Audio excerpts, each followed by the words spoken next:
My name is Samkelo Nangu. I am 16 years of age. I live in Stirling, East London.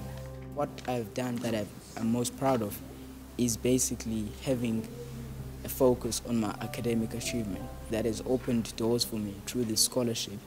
And had I not had such high standards of academics, I wouldn't have qualified. But my first day at Selborne College, very overwhelmed by the whole idea of finally making it to one of South Africa's best schools.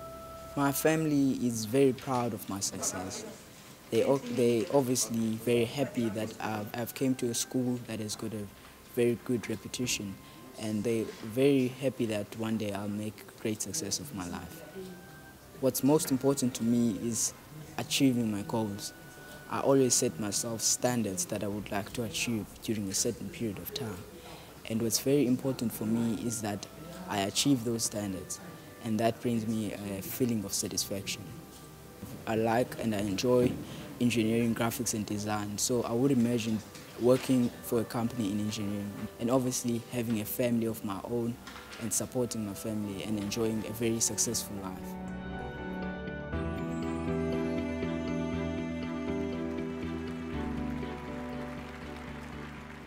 My love of a good challenge was the main driving force behind my college search. Like I always do, I set my sights high and applied early decision to Columbia University in New York City. I knew that I didn't have the typical background of an Ivy League student. I knew that only 8.9% of students who applied were accepted. A month later, I received notification that I had been accepted into Columbia University's class of 2014.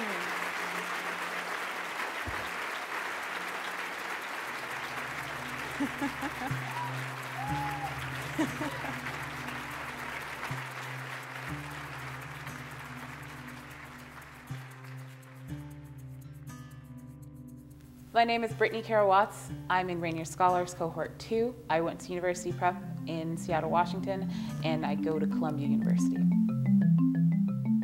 Education has always been a priority of my family. For me, it was, I'm going to college, you're going to college. My mom raised me and my two brothers. She worked for about 10 years and then quit her job to go back to school to get a communications degree. So all four of us were in 4 different schools at the same time. Some of the best things Rainier Scholars did for me outside of getting through a fantastic private school were interning at an intellectual property law firm, getting a chance to meet people like Bill Gates Sr., and being able to go to Japan.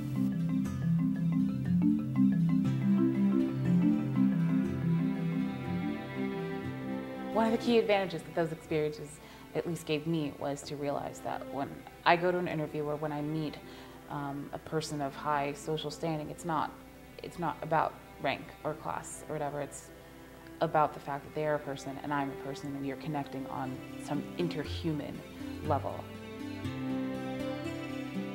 After majoring in English and political science, I have strong interest in going to law school. They are perfectly admissible today. May I respond, Your Honor? You may. As the defendant, we bear no burden of proof. It is the plaintiff's job to prove to you by a preponderance of the evidence that Happy Land manufactured and sold a defective product, and that that product was the direct and proximate cause of Joy Davis's death. They will attempt to prove. I saw mock trial as a way for me to learn the skills of advocacy to help people from the other side of the spectrum, to be in court and argue for and defend people on a field where we usually aren't. So much more goes into a kid going to college than just how smart they are. Because statistically, if you look at a lot of people's backgrounds, where their families come from, their home life, they should not be at Ivy League institutions. One of the best things that Rainier Scholars does for kids is that it takes the stereotypes and expectations society has and kind of throws them out the window. It tells them, we don't care, we know what your potential is, and we're going to nurture you until you can reach that potential. To people working in programs like Rainier Scholars and Prep for Prep, my message would be thanks. Thank you for the support and dedication to people like me and people from my background, because without your support and your help, we wouldn't be where we are.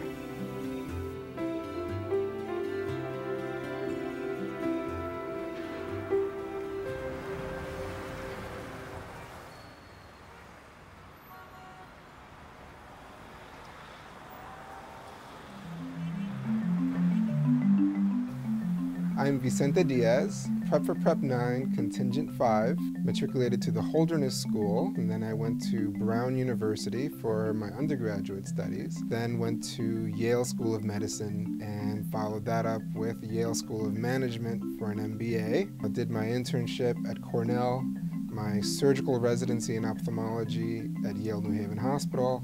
I was recently honored with the invitation to join my alma mater's clinical faculty.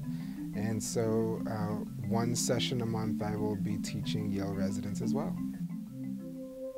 Joanna has an immunologic condition in which her immune system attacked her eye and caused her to become legally blind.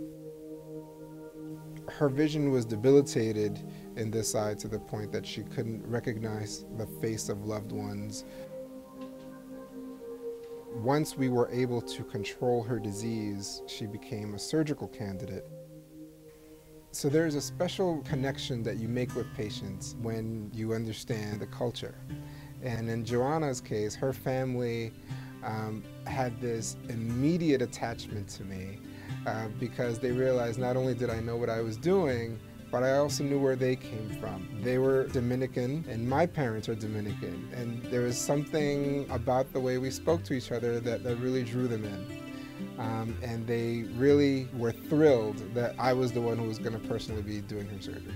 If she continues to heal as well as she has, then my hope for her is that she will be able to lead a normal life, being able to do the things that all young people do, such as drive a car, see movies, etc. And today, she is starting to read letters from the eye chart for the first time in a long time.